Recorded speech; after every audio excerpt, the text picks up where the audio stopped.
الحمد لله نحمده ونستعينه ونستغفره ونؤمن به ونتوكل عليه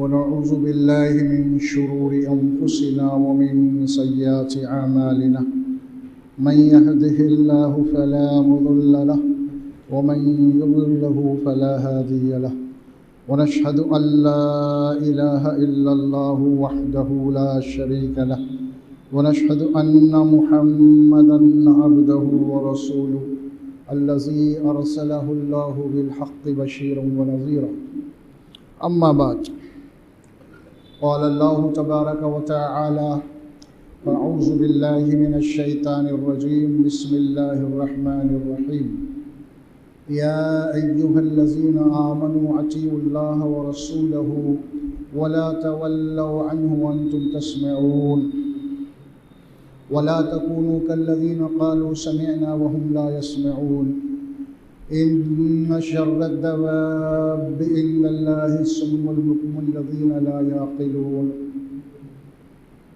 وقال تعالى وإن تطيعوه تهتدوا وما على الرسول إلا البلاغ المبين قال تعالى كيف يهدي الله قوما كفروا بعد إيمانهم وشهدوا أن الرسول حق وجاءهم البينات والله لا يهدي القوم الظالمين قال النبي صلى الله عليه وسلم فمن رغب عن سنتي فليس مني قال النبي صلى الله عليه وسلم من أحب سنتي فقد أحبني ومن أحبني كان معي في الجنة صدق الله العظيم وصدق رسوله الكريم صلی اللہ علیہ وسلم۔ محترم معزز سامعین، قرآن مجید کے 3 مقامات سے آیات مبارکہ پڑھی گئی۔ سورہ انفال ہے، سورہ نور، سورہ آل عمران۔ اللہ کے نبی صلی اللہ علیہ وسلم کے 2 ارشادات احادیث۔ ایمان بالرسالت، اسی کے اوپر گفتگو ہو رہی ہے۔ ہم کلمہ پڑھتے ہیں، کلمے کے 2 جز ہیں۔ اشہد ان لا الہ الا اللہ پہلا جز ہے اس کا، دوسرا واشہد ان محمد رسول اللہ، یعنی اس میں اس بات کا اقرار ہے، ہم اللہ سے اقرار کریں گے اللہ آپ کے سوائے کوئی الہ، کوئی معبود، کوئی کارساز، کوئی فریادرز، کوئی حاجت روا نہیں ہے،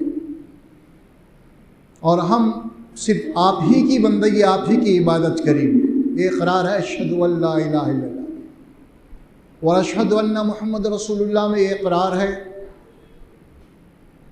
محمد صلی اللہ علیہ وسلم آپ کی جو رسول، آپ نے جو رسول بنا کے بھیجا ہے، ہم اس بات کی گواہی دیتے ہیں کہ وہ آپ کے رسول ہیں اور آخری رسول ہیں، اور اس بات کی ہم گواہی دیتے ہیں محمد رسول اللہ صلی اللہ علیہ وسلم کے ایمان لانے کے بعد اب ہم کسی اور انسان کو اپنا نمونہ اور اپنا ماڈل نہیں بنائیں گے، حتیٰ کہ آپ کی عبادت، آپ کی بندگی بھی ہم نبی کے بتائے ہوئے طریقے کے اوپر کریں گے۔ یہ ہے اقرار اشہد ان محمد رسول اللہ میں، یعنی ہم اس بات کا اقرار کر رہے ہیں کہ اب آپ کے اوپر ایمان لانے کے بعد، آپ کو رسول ماننے کے بعد، ہم دنیا میں کسی بھی شخص کی کتنا ہی بڑا کیوں نہ ہو، ہم اس کی اطاعت نہیں کریں گے آپ کے مقابلے میں۔ یہ اقرار ہے، آپ کے نقش قدم پہ ہم چلیں گے۔ اللہ نے نبی کو بھیجا اسی لیے، یہ اہم چیزیں ہیں۔ اسی لیے ایمان بالرسالت کی بہت بڑی اہمیت ہے۔ اصل ہے کہ 3 اسلام کے ایمانیات 3 ہیں، اللہ پہ ایمان، اس کے رسول کے اوپر ایمان، آخرت کے اوپر ایمان، اسی کی تفصیل پورا دین ہے، سمجھے آپ۔ اب چونکہ یہ مہینہ ربیع الاول کا، اس مہینے کے اندر آپ صلی اللہ علیہ وسلم کی ولادت ہوئی ہے، تو اس اعتبار سے بہرحال مختلف مقامات کے اوپر آپ صلی اللہ علیہ وسلم کے سیرت اور جلسے ہوا کرتے ہیں، تو ہمیں رسول اکرم صلی اللہ علیہ وسلم کی ذات مقدس کو ہم اپنے لیے آئیڈیل بنائیں گے، نمونہ بنائیں گے۔ اطاعت رسول کی اہمیت، اطاعت رسول کی اہمیت، قرآن مجید میں سورہ نور کی جو آیت میں پڑھا آپ کے سامنے، بڑی چھوٹی سی آیت ہے، اس میں اللہ فرماتے ہیں وَإِن تُطِيعُوهُ تَهْتَدُوا، اللہ فرماتے ہیں اگر تم محمد صلی اللہ علیہ وسلم کی اطاعت کرو گے تو اللہ تم کو ہدایت دے گا، ورنہ نہیں۔ کنڈیشن ہے اب یہ، اللہ ہادی ہے، اللہ کے ہاتھ میں اختیار ہدایت ہے، وہ جسے چاہتا ہدایت دیتا ہے۔ قرآن میں بار بار یہ آیت آئی ہے یہدی باللہ من یشاء، اللہ جسے چاہتا ہدایت دیتا ہے۔ اور یہاں فرما رہے ہیں کہ میں ہدایت کسے دیتا ہوں؟ اگر تم میرے نبی کی اطاعت کرو گے تو ہدایت تم کو مل سکتی ہے۔ ایک اطاعت کا لفظ ہے، ایک اتباع کا لفظ ہے، اور سورہ اعراف میں اتباع کا لفظ ہے، یہاں وَإِن تُطِيعُوهُ تَهْتَدُوا ہے، اور وہاں پہ وَاتَّبِعُوهُ لَعَلَّكُمْ تَهْتَدُونَ، اگر تم میرے رسول کے نقش قدم پہ چلو گے ہی تو تمہیں ہدایت ملے گی، ورنہ نہیں۔ تم نبی کے نقش قدم پہ چلو گے ہی تو تمہیں ہدایت ملے گی، ورنہ نہیں۔ اور اس بات کی اہمیت کو اور مزید اضافہ کرنے کے لیے اللہ تبارک و تعالیٰ سورہ نساء میں فرماتے ہیں مَن یُطِعِ الرَّسُولَ فَقَدْ اطاع اللَّهَ، نبی کون ہے ذرا اس کو بات سمجھو، نبی کا مرتبہ اور مقام کیا ہے سمجھو۔ اللہ سبحانہ و تعالیٰ اس کائنات کا جو رب ہے، جو خالق ہے، جو مالک ہے، وہ یہ کہہ رہا ہے کہ جس نے نبی کی اطاعت کی اس نے اللہ کی اطاعت کی۔ دیکھ رہے ہیں کیا مطلب ہوا؟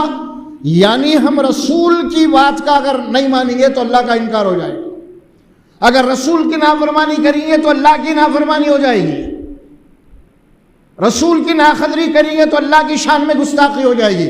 مَن یُطِعِ الرَّسُولَ فَقَدْ اطاع اللَّهَ، قرآن کے الفاظ ہے، یہ کوئی شعر شاعری کی بات نہیں ہے، اسی لیے یہ بات کہی جا رہی ہے۔ اور اسی سورہ نساء میں فرمایا ہم رسولوں کو کیوں بھیجتے ہیں؟ اتنے نبی آدم علیہ السلام سے لے کے آخری نبی جتنے بھی پیغمبر ہیں، سارے پیغمبر آنے کا مقصد کیا ہے؟ کیوں آئے آخر یہ؟ کیا صرف عقیدت کے لیے آئے؟ صرف ان کا نام لے لیں یا ان کے نام کے جلسے کر لیں یا نعرے لگا دیں کہ اسی لیے آئے؟ نہیں، قرآن کیا کہتا ہے وَمَا أَرْسَلْنَا مِن رَّسُولٍ إِلَّا لِيُطَاعَ بِإِذْنِ اللَّهِ، جتنے بھی رسولوں کو ہم نے بھیجا ہے محض اس لیے بھیجا ہے کہ اللہ کے حکم کے تحت ان کی اطاعت کرنا ہے، ان کی بات کو ماننا ہے، ان کے طریقے کو اپنانا ہے۔ اطاعت رسول اہم بات ہے۔ یہ ہمارے پاس رسول کے معنی کیا ہے؟ بس خود درود پڑھ لو، کچھ یہ کر لو، اس کے بعد زندگی منمانی کرو؟ نہیں، ایمان لانے کے بعد آپ منمانی نہیں کر سکتے۔ اب نبی کے طریقے پر اب چلیں گے۔ یا جو بات کہی گئی وَإِن تُطِيعُوهُ تَهْتَدُوا، اگر تم اس نبی کی اتباع اور پیروی کرو گے ہی، اطاعت کرو گے ہی تو تمہیں اللہ ہدایت دے گا۔ اور رہی بات وَمَا عَلَى الرَّسُولِ إِلَّا الْبَلَاغُ الْمُبِينُ، اگر نبی کی اطاعت نہیں کر رہی تو نبی کے ذمے اللہ کی بات کو کھول کے بیان کر دینا ہے، اس کے بعد تمہاری اپنی مرضی ہے، انجام سامنے رکھو۔ میں دن مرنا ہے، اللہ کی عدالت میں آنا ہے، وہاں پہ حساب اور کتاب ہوگا، پوچھا جائے گا کہ کیا میرے رسول تمہارے پاس آئے تھے نہیں آئے تھے؟ سوال ہوگا نا، ہم کہیں گے آئے تھے، ہم نے تو گواہی دی۔ اس بات کو اللہ نے قرآن میں فرمایا سورہ آل عمران میں کیف یہدی اللہ قوما کفروا بعد ایمانہم وشہدوا ان الرسول حق وجاءہم البینات، اللہ اس قوم کو کیسے ہدایت دے گا؟ اللہ اس قوم کو کیسے ہدایت دے گا؟ کیف یہدی اللہ قوما کفروا بعد ایمانہم، جو ایمان کے بعد کفر کا رویہ اختیار کیے، وشہدوا ان الرسول حق، اور اس بات کی گواہی دیے کہ رسول برحق ہے۔ دیے نہیں اپن گواہی؟ نہیں دیے، اللہ وہی بول رہا، جبکہ تم نے گواہی دی کہ رسول برحق ہے، پھر کیا بات ہے کہ رسول کو برحق ماننے کے بعد تم نبی کے طریقے کو کیسے چھوڑو گے؟ پھر کو دوسرا راستہ کیسے اختیار کرو گے؟ تم دوسروں کی باتوں میں تم کیسے آؤ گے؟ کیف یہدی اللہ قوما کفروا بعد ایمانہم وشہدوا ان الرسول حق وجاءہم البینات، اور کھلی ہوئی وہ اللہ کی آیات لے کے آئے ہیں، واللہ لا یہدی القوم الظالمین، اور اللہ کا یہ طریقہ نہیں کہ وہ ظالموں کو ہدایت نہیں دیتا، حق تلفی کرنے والوں کو ہدایت نہیں دیتا۔ حق یہ ہے کہ ہم نے رسول کو مانا ہے، اب حق یہ ہے کہ ہم ان کی اطاعت کریں۔ اگر اطاعت نہیں کر رہی، حق تلف بھی ہو رہی ہے رسول اللہ کی، اللہ ان کو ہدایت نہیں دیتا۔ یہ اللہ کا قانون ہے کتاب میں۔ ہم تو قرآن پڑھتے نہیں، یا پڑھتے بھی ہیں تو ثواب یا برکت کے لیے پڑھتے ہیں، اسی لیے ہماری بات سمجھ میں نہیں آتی۔ اور رہا دین کا معاملہ، ہم قصے اور کہانیاں کو دین سمجھتے ہیں، انہیں کچھ سنا دیا، انہیں کچھ سنا دیا، انہیں کوئی کتاب پڑھ کے سنا دیا، انہیں کوئی کتاب پڑھ کے سنا دیا، بس یہ دین رہ گیا۔ دین یہ نہیں ہے میرے بھائی، دین اصل ہے قرآن میں، جہاں ہے قرآن اللہ کی آیات جس کے زیر و زبر میں فرق نہیں، اللہ اس کتاب کا حفاظت کا ذمہ لیا ہے، یہاں دین ہے، یہاں سے دین ملے گا آپ کو۔ نبی آ کے قرآن سنا کے گئے، قرآن بتا کے گئے، اور آخری خطبے میں دیا میں تو جا رہا ہوں لیکن میں قرآن کو چھوڑ کے جا رہا ہوں، اور تم جب تک قرآن کو پکڑے رہو گے گمراہ نہیں ہو سکتے۔ کیا کہتا ہے قرآن؟ اپنے نبی کے متعلق کیا کہا؟ اسی سورہ نور میں فرمایا وَأَقِیمُوا الصَّلَاةَ وَآتُوا الزَّکَاةَ وَأَطِیعُوا الرَّسُولَ لَعَلَّکُمْ تُرْحَمُونَ۔ نماز پڑھو، زکوٰۃ ادا کرو۔ نماز پڑھ رہے ہیں، زکوٰۃ ادا کر رہی ہیں، لیکن نماز صرف دین، نماز یا زکوٰۃ کا نام نہیں ہے۔ صرف دین ہم سمجھ رہے ہیں کہ نماز پڑھ لیے، زکوٰۃ دے دیے، سال میں ایک مرتبہ زکوٰۃ دے دیے، یا 5 وقت نماز پڑھ دیے، بس دین ختم، اتنا ہی نہیں۔ 3 باتیں بولا اللہ، نماز پڑھو، زکوٰۃ ادا کرو، وَأَطِیعُوا الرَّسُولَ، اور میرے نبی کی اطاعت کرتے رہو، لَعَلَّکُمْ تُرْحَمُونَ، تاکہ تم پہ رحم کیا جائے۔ آپ نماز پڑھ رہے ہیں، آپ روزہ رکھ رہے ہیں، حج کر لے رہے ہیں، زکوٰۃ ادا کر رہے ہیں، باقی زندگی اگر میری مرضی کے مطابق گزر رہی ہے، نبی کا طریقہ میں نہیں اپنا رہا ہوں، نبی کی اطاعت میں نہیں کر رہا ہوں، منمانی میں کر رہا ہوں، تو اللہ فرمائے اس کے اوپر رحم کے دروازے نہیں کھلیں گے رحمت کے۔ بات سن لیجئے، 3 جملے ہیں، وَأَقِیمُوا الصَّلَاةَ وَآتُوا الزَّکَاةَ وَأَطِیعُوا الرَّسُولَ، نماز قائم کرو، زکوٰۃ ادا کرو، میرے نبی کی اطاعت کرو، ان کے نقش قدم پہ چلو، انہیں فالو کرو، لعلکم ترحمون، تاکہ تم پہ رحم کیا جائے۔ کلیئر قرآن کی کتنی سیدھی سادی باتیں ہیں، کوئی ہیر نہیں، کوئی پیش نہیں، کوئی لپیٹ نہیں، کوئی ایسی بات نہیں جو انسان کی عقل سے اوپر ہو، سمجھ میں نہیں آ رہی ہو۔ اسی لیے تو قرآن نے دعویٰ کیا اپنے متعلق وَلَقَدْ يَسَّرْنَا الْقُرْآنَ لِلذِّکْرِ فَهَلْ مِن مُدَّکِّرٍ، ہم نے اس قرآن کو نصیحت کے لیے بہت آسان کیا ہے کوئی تم میں اس قرآن سے نصیحت حاصل کرنے والا نہیں؟ ہم نصیحت کے لیے قرآن پڑھتے ہی نہیں نا، ہم قرآن پڑھتے ہیں ثواب اور برکت کے لیے، اور وہ بھی اپنے لیے نہیں پڑھتے، ہم میں کوئی مر گیا تو اس کے لیے پڑھتے۔ قرآن کے تعلق سے ہمارا جو طرز عمل ہے وہ یہ ہے، یہ اللہ کی آیات، اور اس آیت میں اللہ تبارک و تعالیٰ نے جھنجھوڑا ہے سورہ انفال کی آیت میں، یا ایھا الذین آمنوا، اب دیکھیں کلیئر کٹ، بالکل ڈائریکٹلی ایمان والوں کا خطاب ہے یہاں پہ، اے ایمان والوں۔ اب ظاہر ہے کہ اگر کوئی ہے، اللہ جو ایڈریس کر رہے ایمان والوں کو، تو اسے چوکھی نہ ہو جانا چاہیے کہ اللہ تعالیٰ آخر ہمارا نام لے کے بول رہے ہیں، ہمیں خطاب کر رہے ہیں، ہمیں مخاطب کر رہے ہیں، تو بات کیا ہے آگے آنے والی؟ یا ایھا الذین آمنوا اطیعوا اللہ ورسولہ، وہی بات ہے پھر، اے ایمان والو، اے مومنو، اللہ اس کے رسول کی اطاعت کرو، ان کے نقش قدم پہ چلو، اللہ کے نبی کو اپنا نمونہ بناؤ، رسول کی اطاعت تمہاری زندگی میں ہر قدم پہ ہونا چاہیے۔ اس کے بعد اللہ کیا فرماتے ہیں؟ وَلَا تَوَلَّوْا عَنْهُ وَأَنْتُمْ تَسْمَعُونَ،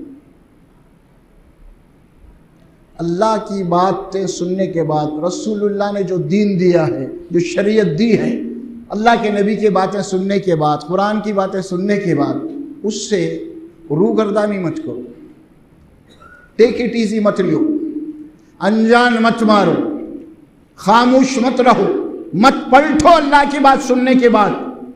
وَلَا تَوَلَّوْا عَنْهُ وَأَنْتُمْ تَسْمَعُونَ، اور مثال دی اللہ تعالیٰ دوسری قوم کی، وَلَا تَكُونُوا كَالَّذِينَ قَالُوا سَمِعْنَا وَهُمْ لَا يَسْمَعُونَ، اور ان قوموں کی طرح مت ہو جاؤ جنہوں نے کہا کہ ہم سن لیے، لیکن اللہ فرماتے ہیں وہ نہیں سنے، خالی زبان سے بول رہے، سنتے ہوتے تو عمل کرتے،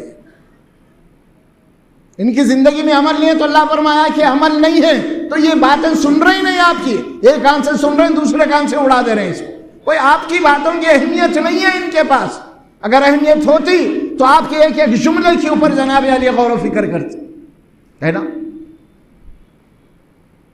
اور اس کے بعد بدترین مثال دی اللہ تبارک و تعالیٰ. اس روئے زمین کے اوپر بدترین مخلوق کون ہے؟ انسان تو اعلیٰ مخلوق. اللہ فرماتے ہیں اب کون ہے اس زمین کے اوپر سب سے بدترین مخلوق کون ہے؟ وَلَا تَوَلَّوْا عَنْكُمْ. ان کے بعد اللہ فرماتے إِنَّ شَرَّ الدَّوَابِّ عِندَ اللَّهِ صُمُّ الْبُكْمُ الَّذِينَ لَا يَعْقِلُونَ. اللہ کے نزدیک سب سے بدترین مخلوق وہ ہے جو حق بات سننے کے لیے ان کے کان بہرے ہیں،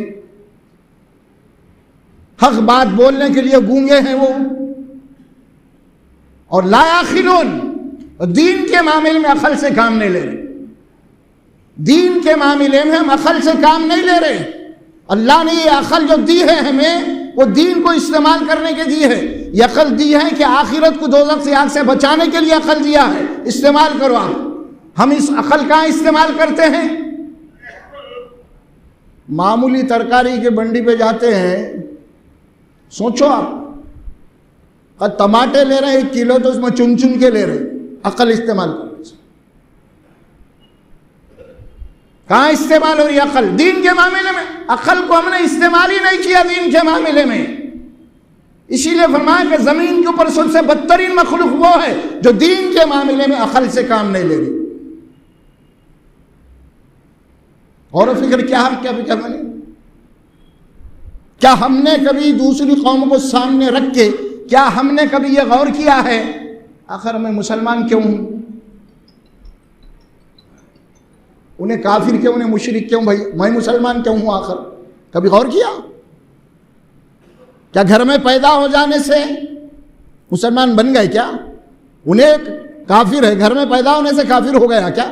اگر ایسا ہے تو انسان کا کوئی قصور نہیں. کافر کے گھر میں بچہ کافر پیدا ہو رہا ہے، اللہ اس کو دوزخ میں ڈال دے رہے ہیں، تو ظلم کی بات ہے. معاملہ ایسا ہے ہی نہیں. اسی لیے قرآن بار بار کہتا ہے نا یعقلون تعقلون تتفکرون تتذکرون، بار بار کہتا ہے آپ کو قرآن.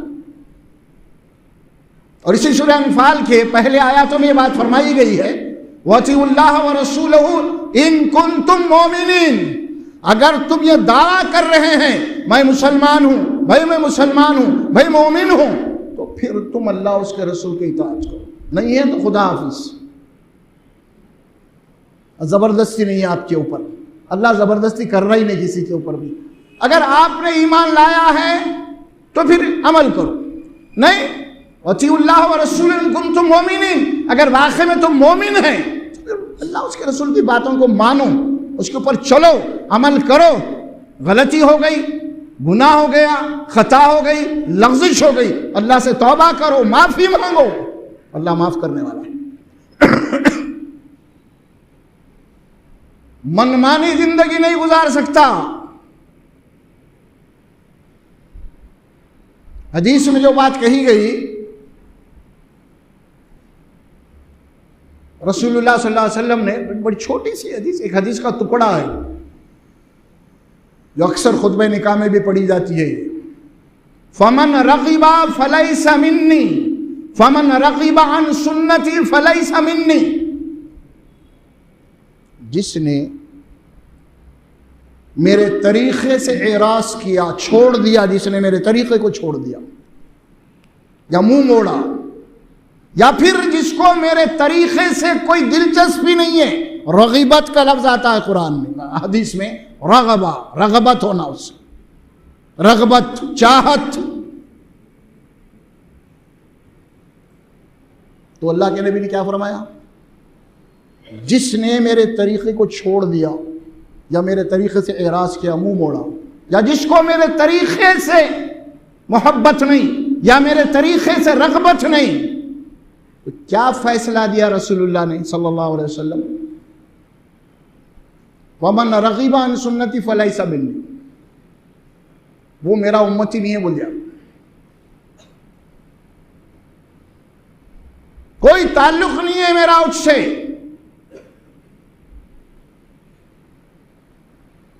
امام ابو حنیفہ رحمہ اللہ فرماتے ہیں کہ سنت کی اہمیت کیا ہے.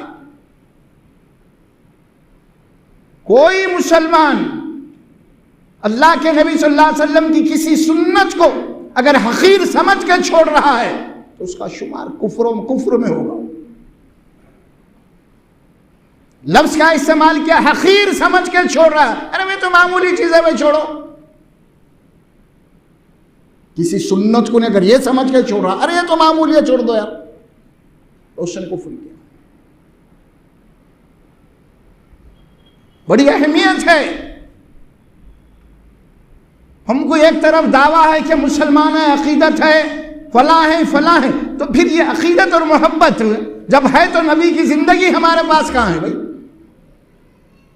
ہمارے کاروبار، ہمارے معاملات، ہمارا لین دین، ہماری تجارتیں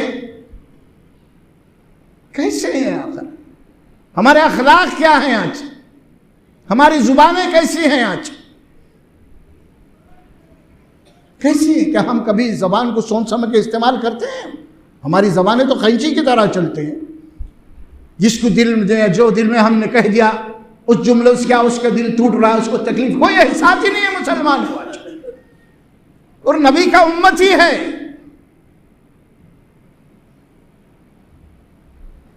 اللہ کے نبی صلی اللہ علیہ وسلم نے فرمایا، کچھ باتیں آپ نے فرمائی، تم مجھے ان باتوں کی ضمانت دو، میں تمہیں جنت کی ضمانت دیتا ہوں. آپ دعا کر رہے ہیں رسول اللہ سے اللہ شفاعت عطا کر، لیکن اللہ کے نبی خود آپ کو یہ فرماتے ہیں کہ کچھ باتیں ایسی تم مجھے اس باتوں کی ضمانت، میں خود جنت میں تمہاری ضمانت دوں گا وہاں پہ ٹھہر کے. کیا بات ہے؟ پہلی بات تو آپ نے فرمایا اصدقوا اذا حدثتم، جب بھی بات کرو سچی بات کرو، میں جنت کی ضمانت دیتا ہوں. وَأَوْفُوا إِذَا وَعَدتُّمْ، جب تم کسی سے وعدہ کرو تو پورا کرو، میں تمہیں جنت کی ضمانت دیتا ہوں. وَاحْفَظُوا فُرُوجَكُمْ، اور اپنے شرمگاہوں کی حفاظت کرو، میں تمہیں جنت کی ضمانت دیتا ہوں. اور لوگوں کی امانتیں ادا کرو، میں تمہیں جنت کی ضمانت دیتا ہوں. وَكُفُّوا أَيْدِيَكُمْ، اور ان ہاتھوں کو روکو، کسی کے اوپر ان ہاتھوں سے زیادتی مت کرو، کسی کے اوپر ظلم مت کرو، میں تمہیں جنت کی ضمانت دیتا ہوں. یہ تو حدیث تھی. دوسری حدیث میں تو دو ہی جملے آپ نے فرمائے، تم مجھے دو چیزوں کی ضمانت دو، میں تمہیں جنت کی دیتا ہوں. ایک وہ تمہارے دو جبڑوں کے بیچ میں ہے، یہ زبان، اس کی ضمانت دو. ان زبان سے تم کبھی گفتگو غلط نہیں کرو گے، چغلی نہیں کرو گے، غیبت نہیں کرو گے، دھوکہ نہیں دو گے، جھوٹ نہیں بولو گے. تم ضمانت دو مجھے، میں تمہیں جنت کی ضمانت دیتا ہوں. دوسری بات آپ نے فرمائی، دو رانوں کے بیچ میں جو میرے شرم ہے اس کی ضمانت دو، میں تمہیں جنت کی ضمانت دیتا ہوں. یہ حدیث دین یہ ہے ہمارا. ہاں یہ دین روڈوں پہ اتر کے اچھلنا کودنا سمجھ میں آ رہا، یہ ڈگرانا. اب کیا کر دیا رسول کے نام سے؟ کیا تماشے کرے مسلمان؟ نبی کے نام سے کرے. یہ تو شیعہ لوگوں کو پیچھے کر دیے، گنیش والوں کو بھی پیچھے کر دیے. نبی کے نام سے ہو رہا ہے. اور کرو آپ، نبی کا نام لے کے نبی کی بے حرمتی ہو رہی، نبی کا نام لے کے دین کی بے حرمتی ہو رہی ہے. ایسوں کے لیے کیا سزا ہے پھر؟ اللہ قرآن میں فرماتے ہیں ایسوں کے لیے سزا کیا ہے. سورۃ طلاق میں اللہ فرماتے ہیں وَكَأَيٍّ مِّن قَرْيَةٍ أَتَتْ عَنْ أَمْرِ رَبِّهَا وَرُسُلِهِ فَحَاسَبْنَاهَا حِسَابًا شَدِيدًا وَعَذَّبْنَاهَا عَذَابًا نُكْرًا وَذَاقَتْ وَبَالَ أَمْرِهَا وَكَانَ عَاقِبَةُ أَمْرِهَا خُسْرًا. چل پھر کے دیکھ لو بستیوں کو جنہوں نے اللہ اس کے رسول کی نافرمانی کی، ہم نے ان بستیوں کو کیا کر کے رکھ دیا. فَحَاسَبْنَاهَا حِسَابًا شَدِيدًا، ہم نے ان کو حساب شدید لیا. ہر ایک عمل کو ہم نے پکڑا، اس کے بعد وَعَذَّبْنَاهَا عَذَابًا نُكْرًا، اور ایسا عذاب دیا کہ ان کی شناخت مشکل ہو گئے پہچاننا. وَكَانَ عَاقِبَةُ أَمْرِهَا، ان کا انجام ہی یہی تھا. اللہ قرآن میں یہ بات فرماتے ہوئے بات یہاں ہو گئی نا. اس سورہ نساء میں اللہ تعالیٰ وراثت کے احکامات بیان کیا. وراثت کے موروثی جائیداد، باپ مر گیا تو جناب علی بیٹے ہے بہنا ہے، کس کو کتنا دینا کیا ہے، سب کے حصے سے مخرج کر کے فرمایا نصیبا مفروضہ، یہ اللہ کے مقرر کیا ہوا حصے ہیں، یہ حدود ہیں۔ سن لیجئے اس کے بعد اللہ کیا فرماتا ہے، اگر تم نے اس کی خلاف ورزی کی، اگر تم نے کسی کا حصہ مار کے کھایا، اگر تم نے بہن کا حصہ نہیں دیا، اگر تم نے ماں کا حصہ نہیں دیا، اگر اس میں تمہیں ڈنڈی ماری، تب سنیے اللہ کا فیصلہ کیا ہے۔ اللہ فرماتے ہیں تلک حدود اللہ، یہ اللہ کے بنائے ہوئے حدود ہیں، خبردار آگے نہیں بڑھنا اس سے۔ اس کے بعد فرماتے ہیں من یطع اللہ ورسولہ یدخلہ جنات تجری من تحتہا الانہار وذلک الفوز العظیم، اور جو کوئی اللہ اس کے رسول کی اطاعت کرے گا، یعنی اللہ نے جو احکامات دیے ہیں اس کے مطابق عمل کرے گا، اللہ اس کو جنت میں داخل کرے گا، اس کے نیچے نہریں میں، اور یہ سب سے بڑی کامیابی ہے۔ اس کے بعد کیا بات فرمائی، وَمَن يَعْصِ اللَّهَ وَرَسُولَهُ وَيَتَعَدَّ حُدُودَهُ يُدْخِلْهُ نَارًا خَالِدًا فِيهَا، اور جو کوئی بھی اللہ اس کے رسول کی نافرمانی کرے گا، کسی کا مال کھا جائے گا، حصہ نہیں دے گا، ہم اس اور اللہ کے حدود کو توڑے گا، ہم اس کو جہنم کی آگ میں داخل کریں گے۔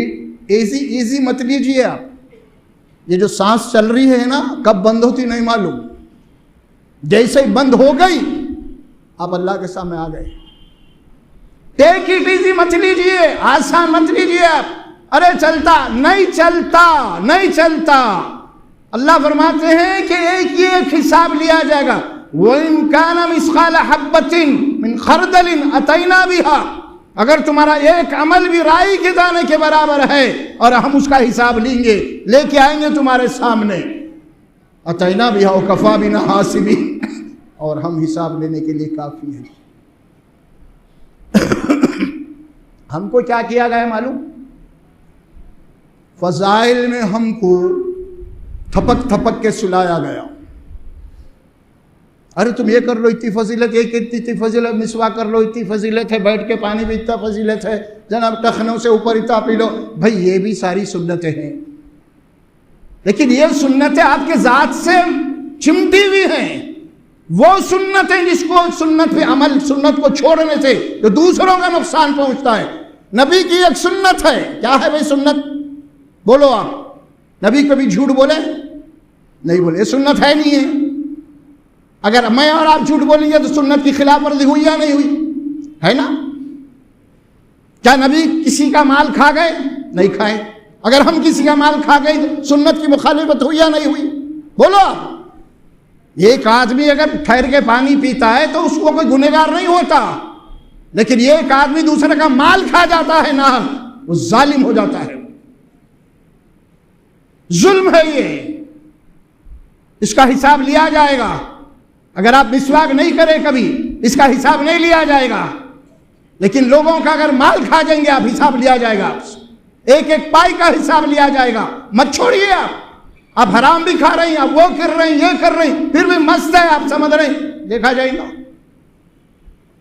نہیں ہے، اصلاح نہیں ہوگی۔ اللہ فرماتے ہیں جنت ان لوگوں کا ٹھکانہ ہے، ذالک جزاء من تزکا، یہ جنت ان لوگوں کا مقام ہے جنہوں نے دنیا میں ہر اعتبار سے اپنے آپ کو پاک کیا، اپنے اخلاق کو پاک کیا، اپنے معاملات کو پاک کیا، اپنے لین دین کو پاک کیا، پاکیزہ زندگی جو گزار کے آیا اس کا ٹھکانہ جنت ہے۔ باقی جو گندے کام کر کے آ رہے ہیں، نافرمانیاں کر کے آ رہے ہیں، ظلم کر کے آ رہے ہیں، ان کا ٹھکانہ جہنم ہے۔ پھر اللہ کی عدالت ہوگی، ہم سنتے ہیں سب نفسا نفسی کا معاملہ ہوگا، کوئی کسی کا پرسان حال نہیں ہوگا، وہاں پہ صرف 2 ہی سوالات ہوں گے۔ قرآن بار بار کہتا وہ 2 سوالات کیا ہے؟ ایک سوال تو میرے رسول آئے نہیں آئے، ایک ہوگا، دوسرا میرے رسول آ کے قرآن پڑھ کے سنائے یا نہیں سنائے، 2 ہی سوالات۔ آئے رسول نہیں آئے، آئے نا، گواہی دیے نا، قرآن دیے نہیں دیے، گواہی دیے نا ہم، پھر یہی 2 ہی سوال ہوں گے وہاں پہ، وہ یہ کتاب وہ مولانا یہ مولانا، وہ مفتی یہ مفتی، وہ اکابر یہ اکابر، یہ لیڈر وہ لیڈر، سب کو اللہ تعالیٰ ہٹا دے گا وہاں سے، کوئی نہیں۔ کل کا معاملہ بھیانک ہے۔ سیرت کیا ہے، سنت کیا ہے، سمجھیے۔ اگر اطاعت رسول کے حدود سے ہم نکل جا رہے ہیں باہر، باہر ہو جا رہے ہیں، تو پھر کل کا معاملہ بہت بڑا خطرناک ہے۔ کل کا معاملہ خطرناک ہے۔ یہ باتیں جو میں آج یہاں پہ ٹھہر کے آپ کو سنا رہا ہوں، کل حشر کے میدان میں آپ کے سامنے آئیں گے۔ بندے مومن کہتا ہے، بندے مومن سورہ مومن میں فَسَتَذْكُرُونَ مَا أَقُولُ لَكُمْ، جو باتیں میں تمہیں کہہ رہا ہوں ان قریب تمہیں معلوم ہو جائے گا، پھر معلوم ہو جائے گا۔ جیسے آنکھ بند ہو گئی، ہاں بھائی کیا حق کیا تھا۔ لہٰذا جو بھی زندگی کے لمحات بچے ہوئے میرے اور آپ کے، ہم اس کو کتاب و سنت کے مطابق گزارنے کی کوشش کریں، اور ہمیں موت آئے تو اللہ اس کے رسول کی باتوں پہ عمل کرتے ہوئے موت آئے۔ ایک آدمی حرام کھانے کا عادی، حرام کام میں لگا ہوا، جب موت آئیں گے تو حرام میں چھائیں گے اس کو، کیونکہ اسی کے اندر ہے انہیں۔ جو آدمی اللہ اس کے اسی اطاعت میں لگا ہوا ہے، موت آئیں گی تو اطاعت کی حالت میں آئیں گے۔ سوچئے، مسئلہ ایسا نہیں ہے، بڑا بھیانک مسئلہ ہے۔ وہ بھیانک کیوں ہے معلوم؟ کیوں ہے وہ بھیانک؟ واپس آنے کا نہیں ہے مسئلہ۔ وہاں جا کے اگر ایک چانس ملتا واپس آنے کا تو پھر بھی چلو بھائی اب کر لیے، واپس آ گیا، اب بچ کے رہنا، ایسا نہیں ہے۔ وہاں پہ جانے کے بعد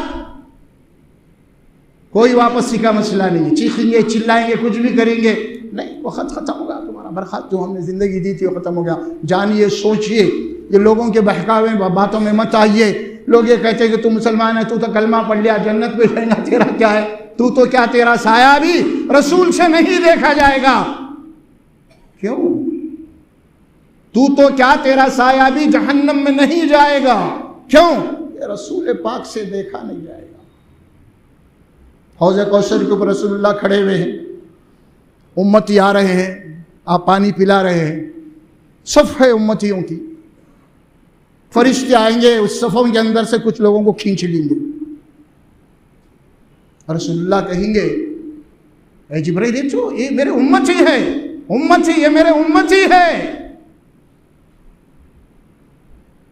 بھیانک منظر ہوگا، حدیث کی پوری کتابوں میں حدیث ملتی ہے۔ فرشتے کھینچیں گے اس کے اندر سے، حوض کوثر کا پانی نہیں پینے دیں گے، کھینچیں گے، کہیں گے اللہ کے نبی یہ میرے امتی ہے۔ لیکن فرشتے کہیں گے، یا رسول آپ کو نہیں معلوم، آپ کے بعد انہوں نے آپ کے دین کو بدل دیا تھا۔ اس کے بعد رسول اللہ کہیں گے، کیا کہیں گے؟ سحقاً سحقاً لمن غیر بعد دین، مجھ سے دور کر دو انہیں، مجھ سے دور کر دو، لے کے جاؤ یہاں سے جنہوں نے میرے بعد میرے دین کو بدل دیا۔ کیا ہوگا؟ شفاعت کہاں گئی آپ کی؟ سوچیے۔ اللہ سے دعا، اللہ تبارک و تعالیٰ مجھے اور آپ کو بولنے اور سننے سے عمل کی توفیق عطا فرمائے۔